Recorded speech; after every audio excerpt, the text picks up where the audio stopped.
Set नहीं है, ये नेगेटिव पाई में कन्वर्ट हो जाएगा। कितने सिग्मा? 1 2 3, 3 सिग्मा बोले तो, है ना। और ये नेगेटिव रेजोनेंस में इन्वॉल्व होगा कि नहीं होगा? नहीं होगा। तो फिर अब कितने हाइब्रिडेशन कौन सा हो जाएगा? sp2। बोलिए ठीक है। अब इसमें बोलिए ये लोन पेयर रेजोनेंस में इन्वॉल्व होगा कि नहीं होगा? अगर ये लोन पेयर इन्वॉल्व हो गया तो ये गया काम से।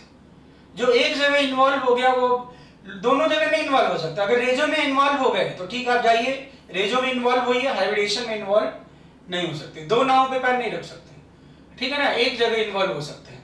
तो अब देखिए 1 सिग्मा 2 सिग्मा 3 सिग्मा, 3 सिग्मा बोले तो 6 बोले तो sp2। ये बोलिए लोन पेयर, ये लोन पेयर लोकेलाइज्ड है कि डीलोकेलाइज्ड? लोकेलाइज्ड, क्योंकि ब्रीज हेड वाला है। तो फिर अब इसमें कोई बात नहीं, तीनों सिग्मा और एक लोन पेयर पार्टिसिपेट करेंगे, क्या होगा? sp3। यानी ये लोन पेयर किस में प्रेजेंट है? sp3 हाइब्रिडाइज्ड ऑर्बिटल में। ये वाला लोन पेयर प्रेजेंट है 2p ऑर्बिटल, sp2 में no no no no no, ये लोन पेयर हाइब्रिडेशन में इन्वॉल्व ही नहीं हुआ है। जो हाइब्रिडेशन में इन्वॉल्व नहीं हुआ है वो कहां रहेगा? अनहाइब्रिडाइज्ड ऑर्बिटल में। तो 2p ऑर्बिटल में, ये भी कहां? 2p ऑर्बिटल में। ये कहां पे? sp3 ऑर्बिटल में। क्या ये आपको बात पता चल गई? तो लोन पेयर और negative charge, if they are involved in resonance, they cannot participate in hybridization. In such cases, they will be present in unhybridized orbital. It is very important. ठीक है। अब नेक्स्ट पॉइंट जो मैं बता रहा हूं आपको बेटा, that is cross conjugation and extended conjugation. या इससे पहले एक बात और मैं बता दूं, अगर किसी एटम के 2 लोन पेयर हो या 2 लोन पेयर से ज्यादा हो और वो कॉन्जुगेशन मेंटेन कर रहे हैं पाई के साथ, सिर्फ एक लोन पेयर ही हाइब्रिडेशन में इन्वॉल्व होगा। If 2 or more number of lone pair of a same atom is maintaining conjugation with pi bond, only one lone pair will be participate in resonance. जैसे मैं आपको एग्जांपल एक बताता हूं बेटा, देखिएगा, सब ध्यान से देखिए, इधर उधर ध्यान नहीं जाना चाहिए, इधर ध्यान रहना चाहिए एकदम, निदान तोड़ दूंगा मैं। डबल बॉन्ड CH और ये Cl। अब देखिए बेटा, इसके लिए दो इसे बोल रहा हूं मैं, ये डबल बॉन्डेड कार्बन को विनाइलिक कार्बन कहते हैं। क्या कहते हैं? विनाइलिक। और सबसे छोटा जो विनाइलिक सिस्टम होता है उसे विनाइल कहते हैं, वो 2 कार्बन का ही हो सकता है। तो ये है विनाइल क्लोराइड, फिनाइल, और ये लिख दिया मैंने क्लोराइड। अब बताना, मैं बोलूं इसी के लिए स्टेटमेंट बोल रहा हूं, in vinyl chloride all 3 lone pairs are maintaining conjugation with pi bond. तो सही, लोन पेयर एक सिग्मा पाई, लोन पेयर एक सिग्मा पाई, लोन पेयर एक सिग्मा पाई, है ना कॉन्जुगेशन। लेकिन मैं कहूं all 3 lone pairs are involved in delocalization. मतलब मैं कह रहा हूं ये तीनों क्या ऐसा दौड़ लगा लेंगे? ऐसा देखना, ऐसा ऐसा कर दें, ऐसा नहीं, इनमें से कोई भी क्या होगा बोलो, सिर्फ एक पेयर क्या होगा बोलो, पार्टिसिपेट करेगा। तो ये बहुत इंपॉर्टेंट है। मैंने एक बात बता दी आपको, अगर किसी एटम के 2 लोन पेयर या उससे ज्यादा लोन पेयर कॉन्जुगेशन मेंटेन कर रहे हैं तो एटम का सिर्फ एक लोन पेयर ही क्या होगा, रेजोनेंस में, कोई भी एक लोन पेयर रेजोनेंस में इन्वॉल्व होएगा। अब मैं बात करूंगा, तो ये बात समझ में आ गई सबको? ठीक है। अब मैं बात करूंगा कि जो lone pair sigma bonded atom के, sigma bonded atom, not pi bonded, sigma bonded atom के जो लोन पेयर रेजोनेंस में इन्वॉल्व हो जाते हैं उनको हम पाई बॉन्ड कंसीडर करते हैं। क्या कंसीडर करते हैं बोलिए? Pi bond. जैसे मान लीजिए आपसे अगर पूछा जाए कि इसमें टोटल कितने पाई बॉन्ड हैं, ये लिख दिया, देखिए in cyclopentadienyl anion how many pi bonds are there. तो बच्चा देखेगा ये तो 2 ही, कौन सा क्वेश्चन है, 2 तो है, दिख रहा है 2 है, बेवकूफ बना दिया, 2 तो है, लेकिन नहीं, ऐसा नहीं है। ये पहले बोलिए, ये सिग्मा बॉन्डेड एटम है कि नहीं, पहले तो आप देखिए, सिग्मा सिग्मा सिग्मा, ठीक। मैंने स्टेटमेंट बोला है, सिग्मा बॉन्डेड एटम के लोन पेयर नेगेटिव चार्ज अगर रेजोनेंस में इन्वॉल्व हैं then they will be considered as a pi bond, उनको क्या माना जाएगा, पाई बॉन्ड माना जाएगा। तो अब देखिए ये जो आपको निगेटिव दिख रहा है ये निगेटिव नहीं, अभी क्या हो जाएगा, देखो ये निगेटिव है लेकिन अब ये क्या बन जाएगा, ये देखिए ये जो कभी निगेटिव हुआ करता था क्या बन गया, पाई। और जो पाई है वो क्या बन गया, निगेटिव। यानी अप्रोक्सीमेशन है, दोनों कैरेक्टर आ रहा है। तो अप्रोक्सीमेटली अगर इसका अप्रोक्सीमेशन करें तो ये 2 और ये इसमें भी कैसा कैरेक्टर आ जाएगा, पाई। तो 2 ये और 1 ये, कितने, 3 पाई। तो आप क्या बोलेंगे बेटा, 3 पाई बॉन्ड। तो देखो अब ये क्वेश्चन हो गया, इनसाइक्लोपेंटाडाइनिल एनायन स्ट्रक्चर ऐसा लिखा रहेगा, how many pi bonds are there, 3, how many pi electrons are there, 6। एक पाई मतलब 2 इलेक्ट्रॉन, एक bond means 2 electron, 1 bond denote 2 electron ना, तो 6 पाई इलेक्ट्रॉन बोल दीजिए। ऐसे ही अगर मैं बोलूं इसमें कितने पाई बॉन्ड हैं, फिर मैं स्टेटमेंट रिपीट करूंगा, lone pair negative charge present at sigma bonded atom, if they are involved in resonance they will be considered as a pi bond, उनको पाई बॉन्ड माना जाएगा। तो आप मुझे बताएं इसमें लोन पेयर बैठा है कि घूमी घूमी कर रहा है, घूमी घूमी कर रहा है ना, तो ये लोन पेयर दूसरा लोन पेयर नहीं, ये क्या बन जाएगा, पाई बन जाएगा। तो इसमें ही बोले 1 2 और ये लोन पेयर पाई, तो कितने हो गए, इसमें भी सेम टू सेम कितना, 3 पाई बॉन्ड बोलूं या 6 पाई इलेक्ट्रॉन बोलूं, बोलिए ठीक है।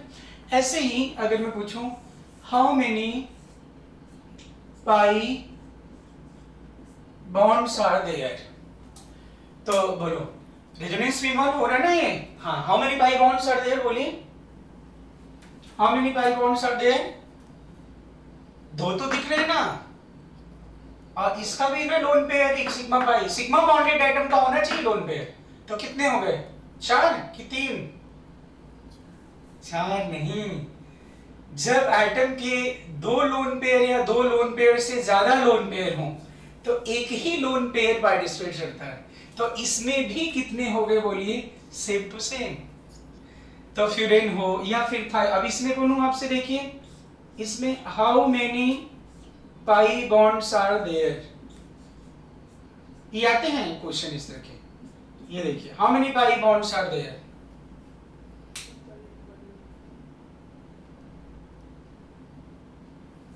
तो देखिए ये देख रहे हैं ना, ये लोन पेयर है, सिग्मा बॉन्डेड 5 है ना, हाँ बिल्कुल सही जवाब 5, 3 ये हो गया, 1 4, और ये वाला सिग्मा बॉन्डेड एटम का लोन पेयर एक जो होगा वो अगर रेजोनेंस कर रहा है तो वो लोन पेयर को पाई मान लिया जाएगा, बस खत्म बात। अब इसी में यहाँ पे ऐसा चेंज कर दूं, क्या कोई फर्क पड़ेगा, पाई बॉन्डेड एटम का लोन पेयर लोकलाइज्ड होता है, तो कोई मतलब ही नहीं, ये लोन पेयर तो लोकलाइज्ड ही रहेगा। तो ये हो गया जी, ठीक है। अब इसमें 2 टर्म और मैं बता रहा हूं, फिर कॉन्जुगेशन से रिलेटेड फीचर्स कंप्लीट हो जाएगा, ठीक है ना, जो पहली कंडीशन है। ये 2 है बेटा, बड़े ध्यान से सुनिएगा, ये है, एक होता है एक्सटेंडेड कॉन्जुगेशन और एक होता है क्रॉस कॉन्जुगेशन, ठीक है ना। तो मैं पहले आपको यहां पे बता रहा हूं क्रॉस कॉन्जुगेशन, नेक्स्ट फीचर इसी का बता रहा हूं, क्रॉस कॉन्जुगेशन। क्रॉस कॉन्जुगेशन बहुत ही आसान है, देखिए, hello hello hello, sandwich conjugation भी बोलते हैं इसे।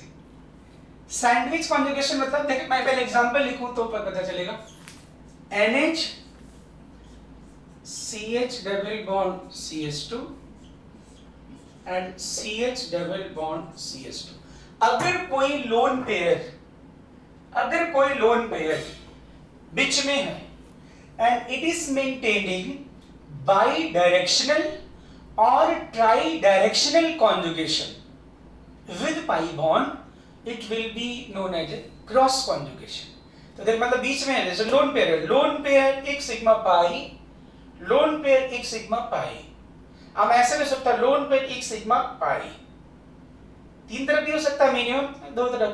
तो अब ये देखो, लोन पेयर एक सिग्मा पाई, लोन पेयर एक सिग्मा पाई, तो इसे हम क्या कहते हैं, क्रॉस कॉन्जुगेशन, प्रति संयुग्मन। अब एक ऐसा भी हो सकता है कि अगर मैं इसे इस तरह से जोड़ दूं, CH डबल बॉन्ड CH2, ये हो गया ना सैंडविच टाइप कॉन्जुगेशन। सैंडविच होता है ना, सैंडविच बीच में आलू दूध किनारे किनारे ब्रेड, तो वैसे ही हो रहा है ना, बीच में है और किनारे किनारे वालों के साथ कॉन्जुगेशन, लोन पेयर एक सिग्मा पाई, लोन पेयर एक सिग्मा पाई, लोन पेयर एक सिग्मा पाई, तो इसे क्या बोलेंगे क्रॉस कॉन्जुगेशन। तो ये दोनों ही किसके एग्जांपल है बोलिए, क्रॉस कॉन्जुगेशन। लेकिन ये नहीं है क्रॉस कॉन्जुगेशन, ये नॉर्मल कॉन्जुगेशन है। ये देखिए, ये देखिए, ये अगर मैं लिख दूं यहां पे NH2 CH double bond CH2, तो अब मैं वो देखिए लोन पेयर एक सिग्मा पाई, सिंपल कॉन्जुगेशन। तो अब अगर मैं पूछूं कि यहाँ पे X इलेक्ट्रॉन डेंसिटी है, यहाँ पे Y इलेक्ट्रॉन डेंसिटी है, यहाँ पे Z इलेक्ट्रॉन डेंसिटी है, तो आप इलेक्ट्रॉन डेंसिटी का ऑर्डर क्या बताएंगे बोलिए, इलेक्ट्रॉन डेंसिटी। ध्यान सोच के बताइए, मैं नाइट्रोजन पे पूछ रहा हूं ना कि किस नाइट्रोजन पे, इस नाइट्रोजन पे X इलेक्ट्रॉन डेंसिटी है, इस पे Y है, उस पे Z है, तो कैसे बताएंगे? तो इस देख लीजिए, बताइए। ये लोन पेयर कितनी जगह घूम रहा है बोलिए, 2 जगह, एक नाइट्रोजन पे एक इस कार्बन पे, 2 जगह बटा है। ये लोन पेयर एक बार तो इधर आएगा और दूसरी वाली 1 2 3 4 जगह कैसे डिस्ट्रीब्यूट हो रहे हैं बताइए मुझे। 4 जगह डिस्ट्रीब्यूट हो रहे हैं कि एक बार नाइट्रोजन पे है और एक बार इधर कॉन्जुगेशन होगा तो कहां पे आएगा, CH2 पे नेगेटिव क्रिएट होगा, और एक बार फिर CH2 पे क्रिएट होगा, तो कितनी जगह क्रिएट हो रहा है नेगेटिव, 3 ही जगह हो रहा है ना। एक बार इस नाइट्रोजन पे है, एक बार इस टर्मिनल पे आएगा और इस टर्मिनल पे आएगा। कितनी जगह बटा, 3 जगह बटा। इसमें कितनी जगह बटेगा, 1 2 3 4। तो मैं कह रहा हूं एक चॉकलेट लेके 2 जगह बांट दिया, एक चॉकलेट है 3 जगह बांट दिया, एक चॉकलेट है 4 जगह बांट दिया, तो बताओ तब किस कब कहां पे ज्यादा रहेगा इससे में। तो इलेक्ट्रॉन डेंसिटी क्या हो जाएगा, Z, फिर क्या होगा X, फिर क्या होगा Y। तो मैं कहूंगा which molecule is more reactive for protonation, which one is more reactive for protonation। तो प्रोटोनेशन मतलब H+ आएगा ना, H+ को क्या चाहिए, इलेक्ट्रॉन चाहिए, तो H+ वहां पे जुड़ेगा जहां पे उसको इलेक्ट्रॉन ज्यादा मिलेगा, जहां पे ज्यादा होगा। तो कहां पे इलेक्ट्रॉन ज्यादा है बताइए, यही है ना, यहीं पे तो ज्यादा है इलेक्ट्रॉन। तो मैं कहूंगा it's their reactivity towards protonation, तो भी ऑर्डर क्या होगा, सेम होगा। बोली ठीक है, ये है। अब इसमें एक पॉइंट और, फिर कॉन्जुगेशन कंप्लीट हो जाएगा। पहली शर्त जो थी वो पहली शर्त कंप्लीट हो जाएगी। इसमें एक और है बेटा, दैट इज क्रॉस कॉन्जुगेशन। बहुत इंपॉर्टेंट, क्रॉस कॉन्जुगेशन तो बता दिया, that is extended conjugation. Extended conjugation मैं बता रहा हूं, देखिए ऐसे है NH2 एक्सटेंडेड, जैसे एक्सटेंशन बोर्ड होता है ना, एक्सटेंशन बोर्ड से हम क्या करते हैं, बहुत दूर तक ऐसे कर सकते हैं, ऐसे ऐसा बहुत बार आपको बोलना पड़ेगा। Loan pair 1 sigma pi, 1 sigma pi, 1 sigma pi, 1 sigma pi, 1 sigma पाई, ऐसा आपको बहुत बार ऐसा बोलना पड़े, मतलब 2 और if lone pair is maintaining conjugation, if lone pair negative charge or odd electron, or by what is maintaining unidirectional conjugation, mind it, unidirectional conjugation, एक दिशात्मक, जबकि क्रॉस कॉन्जुगेशन में क्या हो रहा है, बाई और ट्राई डायरेक्शनल, द्विदिशात्मक और त्रिदिशात्मक, इस दिशा में भी, इधर दिशा में, इधर कई दिशा में, है ना।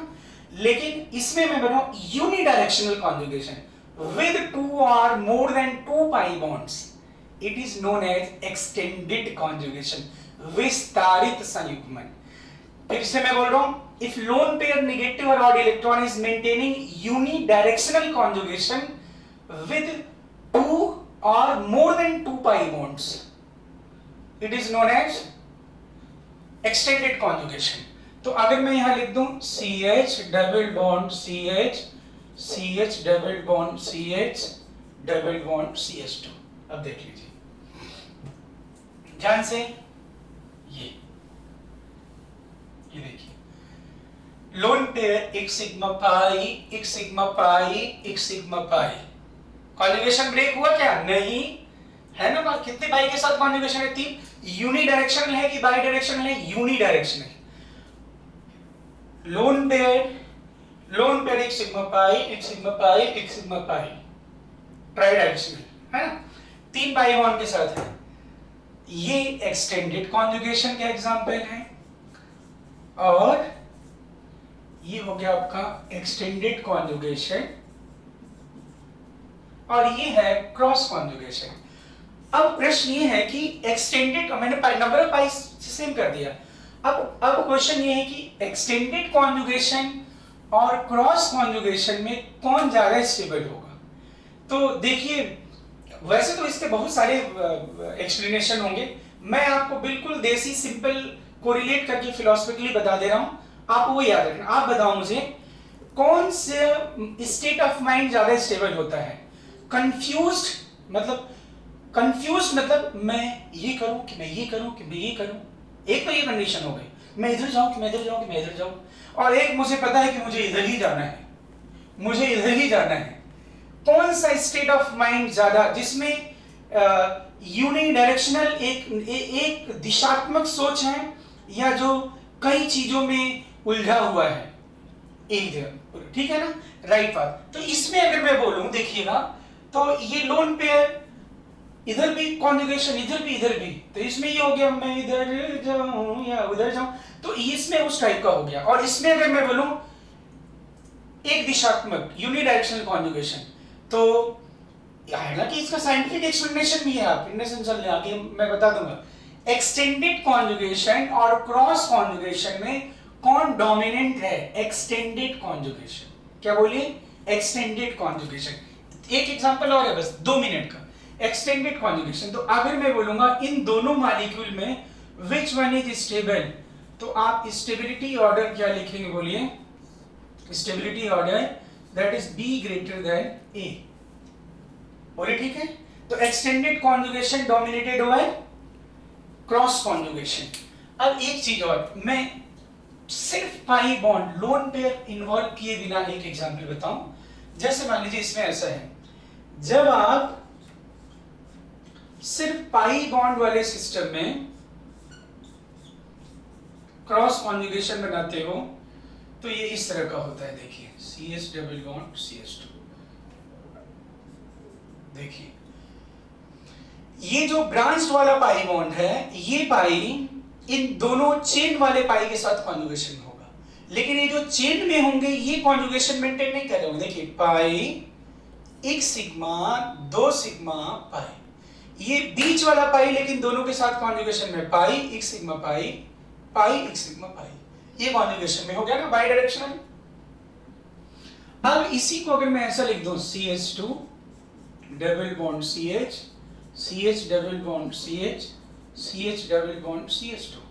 अब इसमें देखिए, पाई एक सिग्मा पाई, एक सिग्मा पाई, ये किसका एग्जांपल हो गया? बोलिए, it is example of extended conjugation.